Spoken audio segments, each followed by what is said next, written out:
É isso, né? O alerta está aceso aí na vacinação pelo país. A gente tem mostrado isso aqui no 360. Algumas cidades enfrentam a falta de doses de vacinas contra a Covid-19, o que provoca mais atrasos ainda. E sobre esse cenário no país, a gente vai conversar agora com o presidente do Conselho Nacional de Secretários de Saúde, Carlos Lula. Boa tarde, queria agradecer sua presença aqui no CNN 360 e já vou entrar nesse capítulo da vacina e da falta de doses de vacinas em capitais por todo o país e também em algumas outras cidades, né?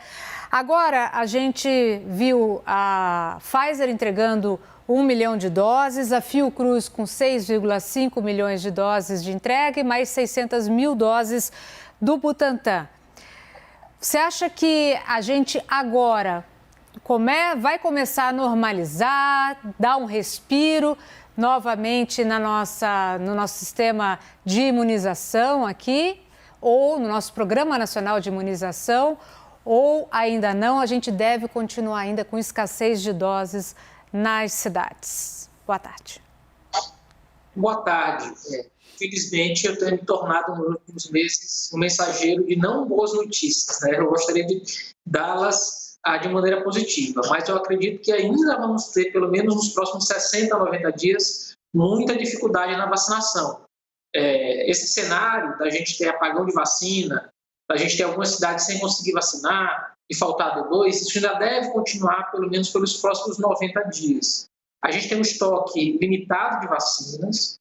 Obviamente, a gente celebra a chegada de doses da Pfizer, celebra a chegada de doses da Fiocruz, mas ainda é muito tímido o processo de vacinação no país, e infelizmente porque a gente errou lá no início. A gente podia estar falando de ter 70 milhões de doses da Pfizer ainda no primeiro semestre, e a gente está celebrando a chegada de 1 milhão dessas doses.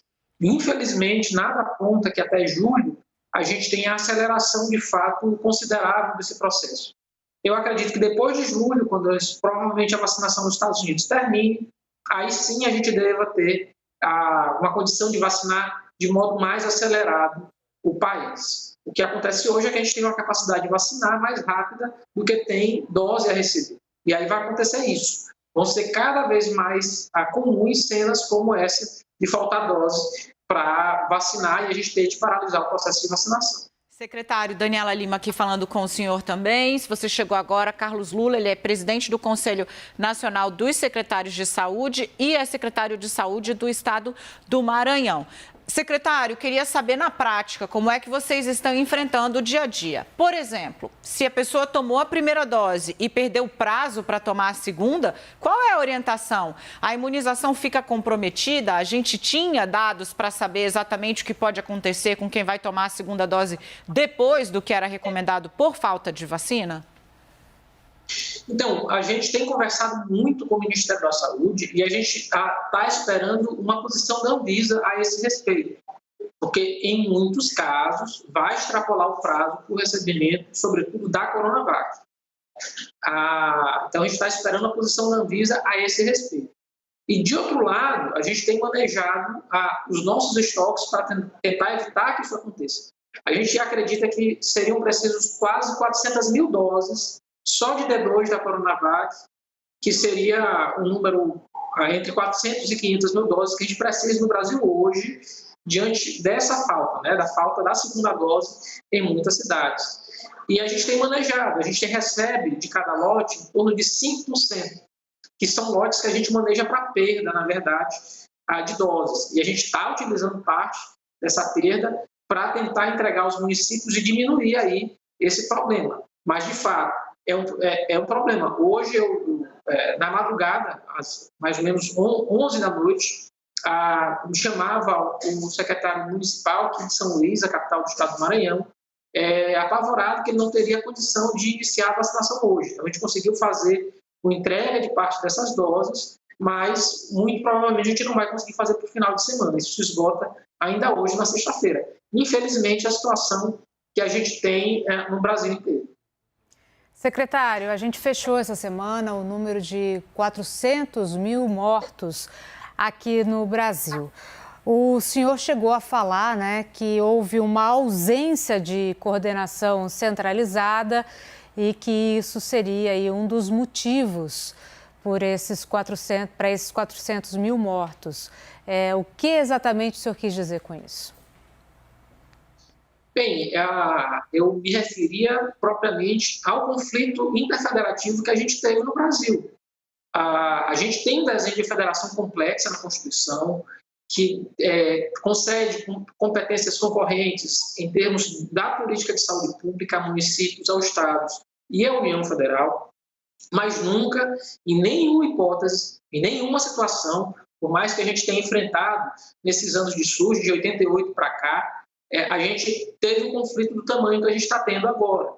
Eu posso citar aí dezenas de ações que o Supremo Tribunal teve de defender ou de decidir de conflito interfederativo, de conflito entre municípios, entre o Estado e a União. Não era para ser assim. Podia ter sido de outra forma.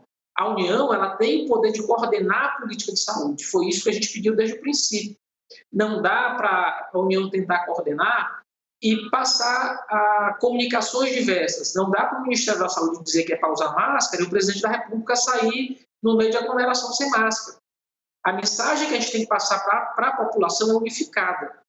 Passando a mensagem unificada já é difícil com a pandemia, imagine passando uma mensagem de guerra de todos contra todos. Então, o que acontece é que, nesse mais de um ano, o Ministério perdeu muito de sua autoridade. Isso inclusive, a gente verifica no PENDI, ele tem reclamado que muitos estados têm feito a vacinação em contrariedade ao estabelecido na regra do Ministério. Em alguns casos isso é verdade, mas isso só acontece porque as pessoas se permitem fazer isso. O Ministério perdeu a autoridade de controle sobre estados e municípios.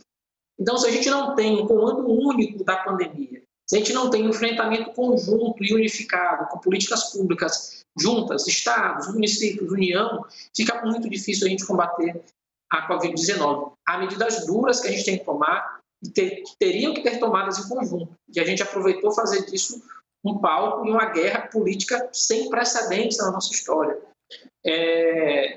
Esse conflito interfederativo não tinha como dar certo. E o que a gente tem o resultado é hoje. Esses 400 mil óbitos são, em muitos casos, eram óbitos evitáveis. A gente tinha a condição de dar uma melhor resposta à pandemia. Infelizmente, não conseguimos.